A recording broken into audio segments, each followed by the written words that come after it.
नमस्कार विद्यार्थी मित्रांनो. अगोदरच्या व्हिडिओमध्ये आपण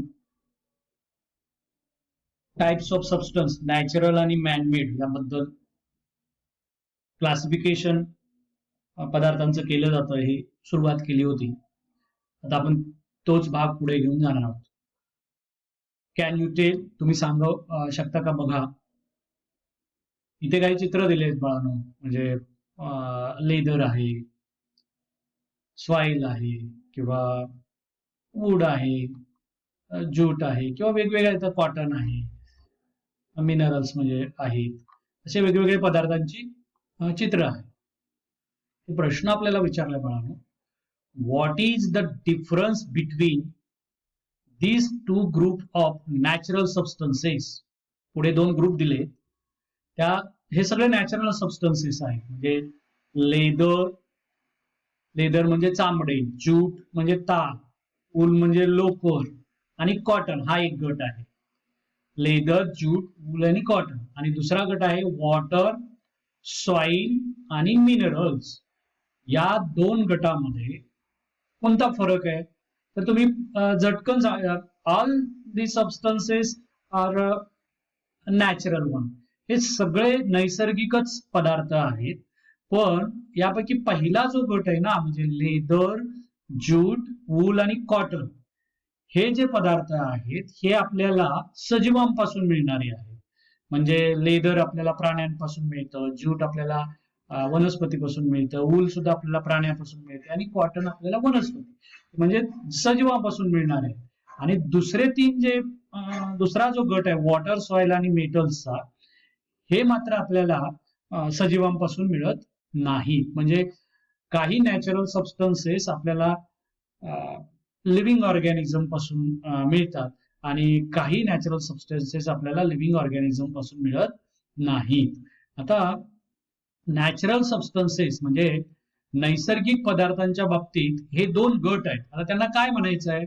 substances available in nature are called natural substances. म्हणजे निसर्गात उपलब्ध असणाऱ्या पदार्थांना नॅचरल सबस्टन्सेस असं म्हणायचं. नॅचरल सबस्टन्सेस म्हणजे नैसर्गिक पदार्थ.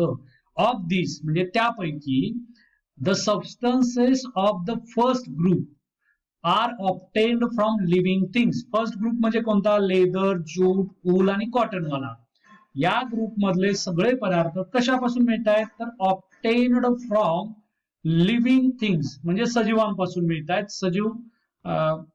सजीवांपासून आपल्याला उपलब्ध होत आहेत. आणि substances obtained from living things are called biotic substance. अशा प्रकारे सजीवापासून मिळणारे जे पदार्थ आहेत त्यांना बायोटिक सबस्टन्सेस म्हणजे बायोटिक म्हणजे जैविक पदार्थ असे म्हणायचे. म्हणजे आपल्या या उदाहरणामध्ये लेदर, ज्यूट, वूल आणि कॉटन हे आपल्याला सजीवापासून मिळतात आणि म्हणून ते काय आहेत? बायोटिक सबस्टन्स आहेत. जरी ते नॅचरल असले तरी ते बायोटिक मध्ये येतात. आणि air, soil, water are substances that are not obtained from living things. हे मात्र आपल्याला सजीवांपासून मिळत नाही, पण ते नैसर्गिक आहेत. असे जे पदार्थ आहेत they are called abiotic substances. त्यांना अजैविक पदार्थ असे म्हणायचं.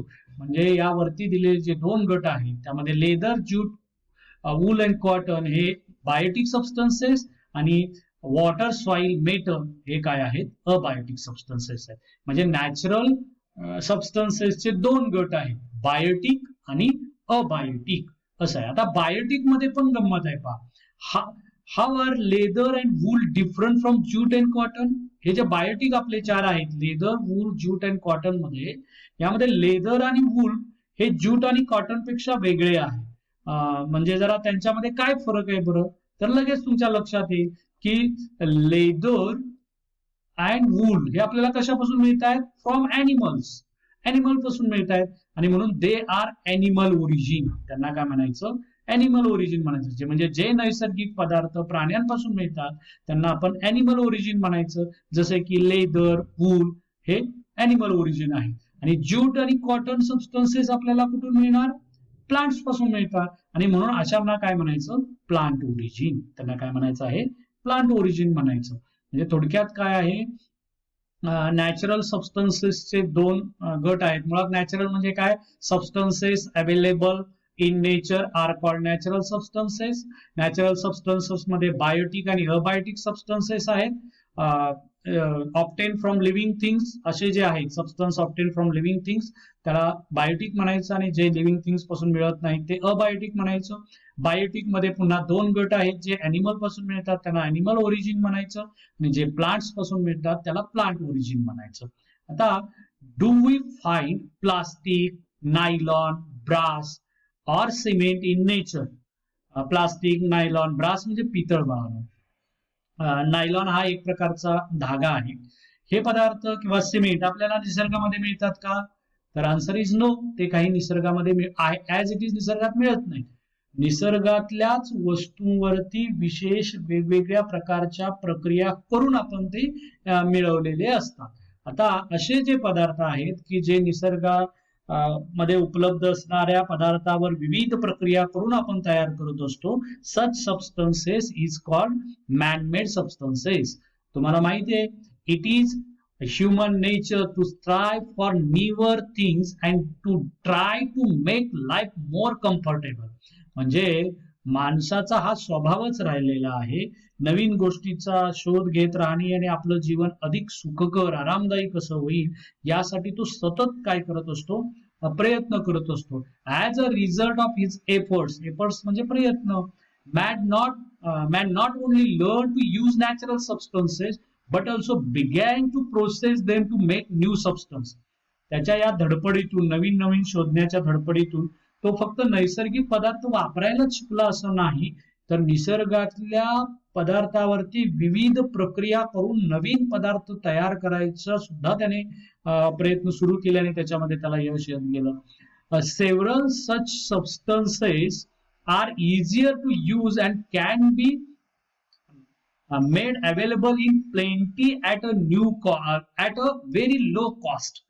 त्यामध्ये असे काही पदार्थ त्यानं तयार केले की जे वापरायला अतिशय सोयीचे आहेत आणि खूप मोठ्या प्रमाणावरती अतिशय कमी किमतीमध्ये ते उपलब्ध होऊ शकतात नैसर्गिक पदार्थाच्या तुलनेमध्ये. आणि अशा प्रकारचे पदार्थ त्यानं आपल्या वेगवेगळ्या प्रयत्नातून त्याचे शोध घेण्याची जी मानवाची नॅचरल जो स्वभाव आहे त्याच्यातून त्याने निर्माण करायला सुरुवात केली. Therefore these substances came to be used on a large scale. म्हणजे एकतर मोठ्या प्रमाणावर उपलब्ध व्हायला लागले, कमी किमतीत उपलब्ध व्हायला लागले, आणि त्यामुळे त्याचा वापर सुद्धा मोठ्या प्रमाणावरती व्हायला लागला. Used on a large scale, मोठ्या प्रमाणावर वापर व्हायला लागला. There are a great many such man-made substances in use today. असे भरपूर खूप जास्त मानवनिर्मित पदार्थ आपल्या आजूबाजूला तुम्हाला पाहायला मिळतील. मुळात व्हॉट इज मॅन-मेड सबस्टन्सेस, त्याची आपण नेमक्या शब्दामध्ये डेफिनेशन लक्षात घेऊया. New substances produced by processing naturally available substances are called man-made. New substances produced by processing naturally available substances. नवीन पदार्थ प्रोड्युस्ड बाय कशापासून तयार केले जातात? प्रोसेसिंग नॅचरली अवेलेबल, निसर्गात उपलब्ध असलेल्या पदार्थावरच प्रक्रिया करून, उपलब्ध पदार्थावरच प्रक्रिया करून जे निसर्गामध्ये आहेतच त्याच्यापासून नवीन जे पदार्थ बनवले जातात अशा पदार्थांना मॅन-मेड सबस्टन्सेस, मानव निर्मित पदार्थ असे म्हणतात. इथे काही मॅन-मेड सबस्टन्सेसचे एक्झाम्पल आहेत बाळांनो. हे पिलो आहे, कप आहे, पेन आहे, बूट आहे, केबल आहे, पुस्तक, वही, पेन्सिल, माठ आहे किंवा डेकोरेटिव्ह आर्टिकल आहे, चेअर आहे, एटसेट्रा. हे थोडक्यात निसर्गातल्या नैसर्गिक पदार्थावर विशिष्ट प्रोसेस करून नवीन जे पदार्थ माणूस बनवत असतो, जे वापरायला सोयीचे असतात, किमतीने कमी असतात, मोठ्या प्रमाणावरती आपल्याला तयार करता येतात, अशा पदार्थांना मॅनमेड सबस्टन्सेस असं म्हणतात. आता आपण ह्या मॅनमेड सबस्टन्सच्या बाबतीत जरा थोडं पुढे जाऊयात. अर्लियर इरलीज और caps made of grass or sackcloth were used to protect from rain. Early हे पूर्वी पावसापासून स्वतःच म्हणजे संरक्षण करण्यासाठी गवत किंवा गोनपाटापासून इरली बनवली जात असत. पण हल्ली इरली बनवण्याचं जे गवतापासून किंवा गोलपटापासून इरली बनवण्याचा जो प्रकार आहे बाळांनो, इरली हे पावसापासून संरक्षण करण्याचं पावसाळ्यात वापरलं जाणारं वस्तू आहे. ती पूर्वी गवत आणि गोलपटापासून बनवली जात असे, पण हल्ली काय झालंय, then cloth umbrella came into use. अलीकडे काय झालंय, छत्री वापरायला सुरुवात झाली आणि nowadays the raincoat, school bags and the book covers we use can all be made from plastic. म्हणजे सुरुवातीला आपण ज्या नैसर्गिक पदार्थांचा वापर करत होतो त्याची जागा हळूहळू काय झालेली आहे, मॅनमेड पदार्थ म्हणजे मानवनिर्मित पदार्थ जे आहेत ते जरा जास्त मोठ्या प्रमाणावरती आपण वापरायला लागलोय. अर्थातच का वापरतोय, तर त्याची उपलब्धता मोठ्या प्रमाणावर आहे, त्याची किंमत कमी आहे आणि त्याच्यामध्ये चांगले गुणधर्म देखील असतात. असो, आता delicate articles, perishable fruits etcetera required packaging. Delicate articles, delicate म्हणजे अतिशय नाजूक वस्तू बाळांनो, डेलिकेट आर्टिकल्स नाजूक वस्तू. पेरिशेबल फूड्स म्हणजे नाशवंत फळं किंवा असे जे नाशवंत फळं आहेत किंवा नाजूक वस्तू आहेत त्यांच्या पॅकिंग करण्याची त्याची गरज असते. To pack TV sets, refrigerators किंवा टीव्ही आहेत, रेफ्रिजरेटर यांच्या सुद्धा पॅकिंगसाठी आपल्याला big cartons and thermocol are being use. यांच्या पॅकिंगसाठी आपण काय करतो, मोठमोठी खोकी वापरतो आणि थर्माकोल वापरतो. लक्षात ठेवा, हे सगळ्यांनाच परिचयच असलं. आता पॅकेजिंगसाठी वापरलं जाणारं कर्टन आहे किंवा थर्माकोल आहे, all these are manmade substances. हे सगळे पदार्थ काय आहेत, मॅनमेड आहेत. म्हणजे खोकी किंवा थर्माकोल हे मॅनमेड पदार्थ आहेत. किंवा छत्रीचं कापड आहे, प्लास्टिक आहे. These substances are waterproof, are water resistant, lightweight and easy to transport. आता जे थर्माकोल किंवा जे पॅकेजिंगचं मटेरियल आहे त्याच्यामध्ये ते वॉटरप्रूफ आहे, म्हणजे जलरोधी आहे, पाण्यापासून पाणी त्याच्यामध्ये ऍब्सॉर्ब होत नाही, लाईट इन वेट आहे, वजनाने हलकं आहे, इझी टू ट्रान्सपोर्ट, वाहतुकी सोयीचं आहे. आणि that is why they are being used increasingly. म्हणजे काय, त्याचा जो वापर आहे तो इन्क्रीज होणारच ना, कारण ते वॉटर रेजिस्टन्स आहे, लाईट वेट आहे, इझी टू ट्रान्सपोर्ट आहे. आणि म्हणून आपण मॅनमेड सबस्टन्सचा वापर दिवसेंदिवस काय करत चाललो आहोत, मोठ्या प्रमाणावरती करत चाललेलो आहोत. कारण त्याच्यामध्ये असलेले गुणधर्म, त्याची उपलब्धता, त्याचे आपल्याला वेगवेगळ्या ठिकाणी ते वापरता येत असल्या कारणाने. इथे एक चार्ट दिलाय बाळांनो, फ्लो चार्ट आहे. ट्राय टू कंप्लीट करायचा प्रयत्न करायचा आहे. Complete the table below showing how substances of daily use are classified. आपल्या नियमित वापराचे, नेहमीच्या वापराचे आपल्या पदार्थ कसे क्लासिफाय करणार. अर्थातच आता तुमच्या लक्षात आलंय आपण जे शिकलोय तेच आहे. पहिल्यांदा मॅनमेड म्हणजे मानव निर्मित, इथं काय येईल, नॅचरल. नॅचरल मध्ये दोन गट आहेत, अबायोटिक, बायोटिक येईल. मॅनमेड मध्ये तुम्ही कोणतेही एक एक्झाम्पल इकडे लिहू शकता, म्हणजे तुम्हाला जे योग्य वाटेल ते एक्झाम्पल तुम्ही मॅनमेड सबस्टन्स मध्ये घालू शकाल. नॅचरल सबस्टन्स मध्ये अबायोटिक आणि बायोटिक. बायोटिक मध्ये प्लांट ओरिजिन आणि अॅनिमल ओरिजिन. इथं अॅनिमल ओरिजिन येईल. अॅनिमल ओरिजिन लेदर आहे, प्लांट ओरिजिन मध्ये तुम्ही कॉटन लिहू शकाल. असे हा चार्ट कंप्लीट करून वहीमध्ये लिहिणे अपेक्षित आहे. आता अजून एक छोटीशी ऍक्टिव्हिटी तुमच्या पुस्तकामध्ये आहे बाळांनो, म्हणजे वर्गीकरण करा.